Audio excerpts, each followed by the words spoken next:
Prosecutors released a signed charging document that listed 2 counts: provision of material support and resources to a designated foreign terrorist organization, and violence and destruction of motor vehicles. The Federal Bureau of Investigation said it is seeking a second Uzbek man in relation to the New York attack that killed 8 people on a cycling and jogging path.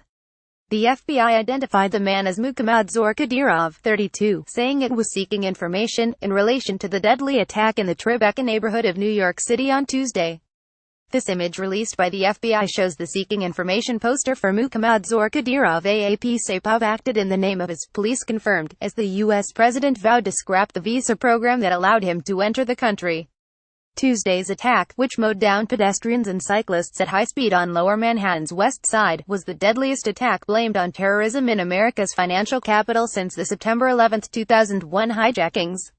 While 29-year-old suspect Saifullo Saipov had not previously been the subject of an FBI investigation, police confirmed he had planned the attack for weeks. Saipov, who moved to America legally in March 2010, rented a pickup truck in New Jersey without suspicion, before driving into New York, mounting a bike path and unleashing mayhem as children and their parents prepared to celebrate Halloween. 5 of the dead were Argentines, visiting for a school reunion. A Belgian woman was also killed. Of 12 injured, 9 remain in hospital, 4 in a critical but stable condition. 1 Argentine, a German and 3 Belgians were among the injured. New York act of terror: a dead as truck rams into pedestrian's animal. The suspect was shot in the abdomen by a police officer after he crashed into a school bus and exited his truck, brandishing paintball and pellet guns. He has been interviewed in hospital and remains in custody, police said. He did this in the name of ISIS, John Miller, the head of New York Police Intelligence and Counterterrorism, told a news conference. He appears to have followed almost exactly to a T the instructions that ISIS has put out in its social media channels before, with instructions to their followers on how to carry out such an attack, Miller added.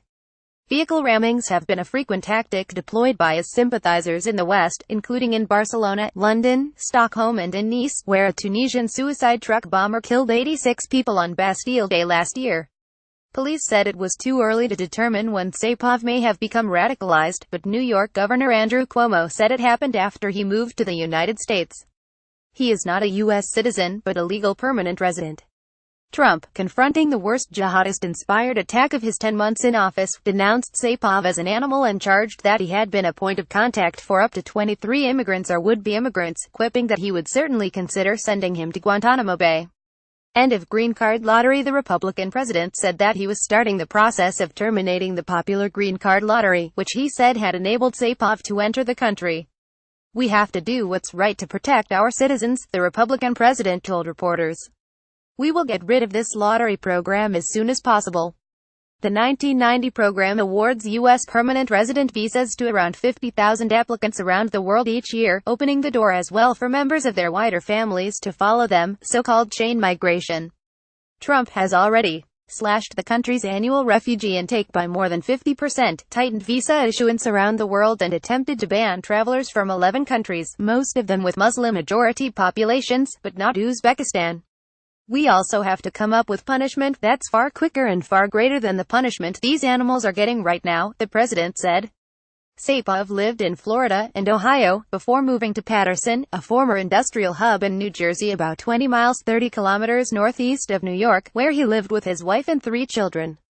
The truck was rented in New Jersey. Related reading: closing doors to immigration. Trump's threat would further close the doors to hopeful U.S. immigrants. He ran for election last year promising a crackdown on immigration, including building a wall on the Mexican border and banning Muslim immigrants.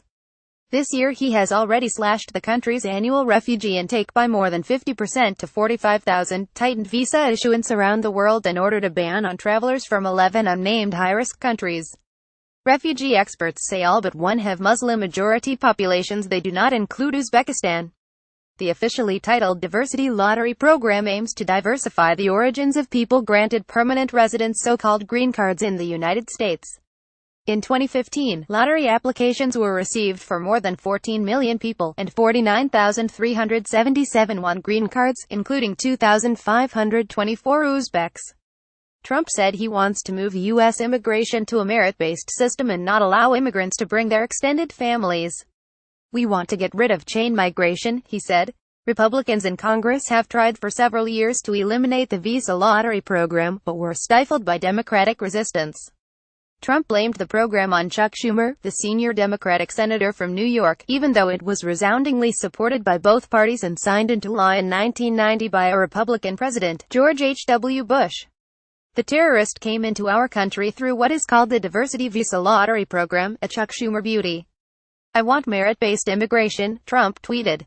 Few U.S. attacks by immigrants. Tuesday's incident was the second time the lottery has been tied to a jihadist attack inside the United States. In July 2002, an Egyptian man whose wife entered the country on the green card program shot 2 people dead at the ticket counter for LL, the Israeli airline. Otherwise, Trump's immigration crackdown would not have prevented any of the deadly jihadist attacks inside the United States over the past 16 years. Most have been perpetrated by US-born and radicalized perpetrators. And most have family ties to countries not covered by Trump's travel bans: Pakistan, Saudi Arabia, Afghanistan and others. But Republicans expressed strong support for Trump's move. "Yesterday's attack was an outrage, especially because it was entirely preventable," said Senator Tom Cotton. "The diversity visa lottery program has long been deeply flawed, but now we see very clearly how it's a threat to our national security." Schumer rejected Trump's stance. "I have always believed and continue to believe that immigration is good for America," he said in a statement. And New York Governor Andrew Cuomo said Trump had politicized the situation. "That was a bipartisan law that was passed that had basically no relevance to the facts of the situation," he said. "As I said before, you play into the hands of the terrorists to the extent you disrupt and divide and frighten people in this society. And the tone now should be the exact opposite.